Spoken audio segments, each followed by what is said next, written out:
tayo muna ay magpiprito ng chicken. Ayan. 10 piraso yan. Unahin muna natin yung mga ito at hindi kakasya. 2 salang ang gagawin natin dyan. Hindi natin masyadong luluto. Konti lang.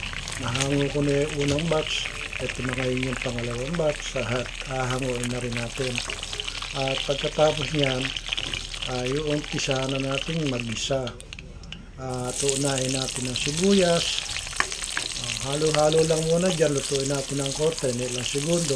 Susunod natin yung bawang. Yan.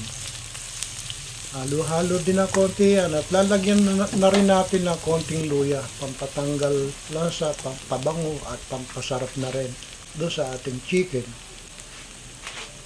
Yan. Konti lang yan. At ako nasasarapan din naman na kumakain ng luya. Ang luya, magandang pagkain sa atin, sa ating lalamunan. At yan, kasunod na rin yung kamatis.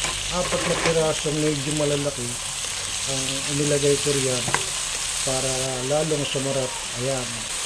At yan, halo-haloin natin yan. Iintay natin maluto ng gusto yung kamatis.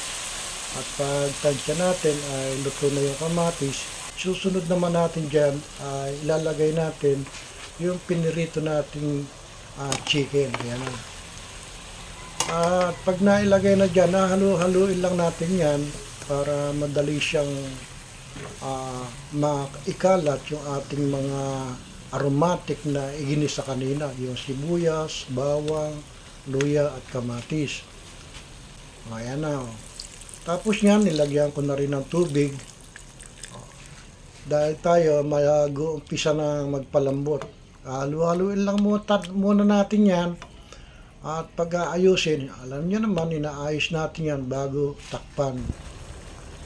Pag ayos na yan, ganyan lang, kumukulo lang, hinahanap ko pa yung panakip ko. Ayan.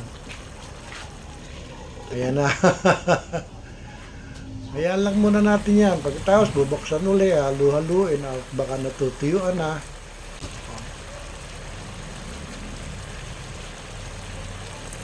Pagkatapos niya, ayan, nilagyan ko na ng soy sauce.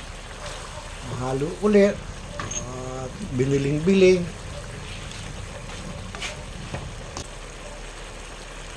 Nilagyan ko na rin ng maraming cracked pepper. Yung cracked pepper, dyan ako nasasarapan. Hindi ako masyadong nasasarapan doon sa ground lang. Gusto ko medyo nangangagat yung ating pepper, yung paminta natin.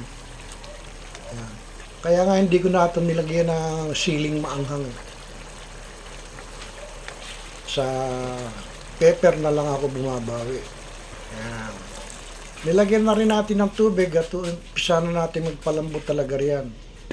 Ayan, tinakpan na natin at ilang minuto din yan. Tapos binuksan uli natin, tinikman ko medyo matabang po sa aking panlasa, kaya nilagyan ko ng konting fish sauce. Yung marami sauce yan, yung kalahati, hinango ko muna. Tapos nilagyan ko ng bell pepper, hinalo-halo. Nilagyan ng dahon ng sili. Hindi ko na naipakita rito na binalik ko yung kinuha kong sauce kanina. Kaya kung titingnan nyo, medyo tuyo na. Pero ibinalik ko yun. Pamaya-maya, makikita nyo yung talagang luto na.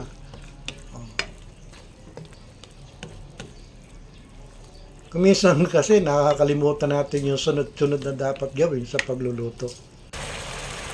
Yan na. Binalik ko na yung sauce dyan. Kaya dumami ulit yung sauce, tinikman ko, at okay na.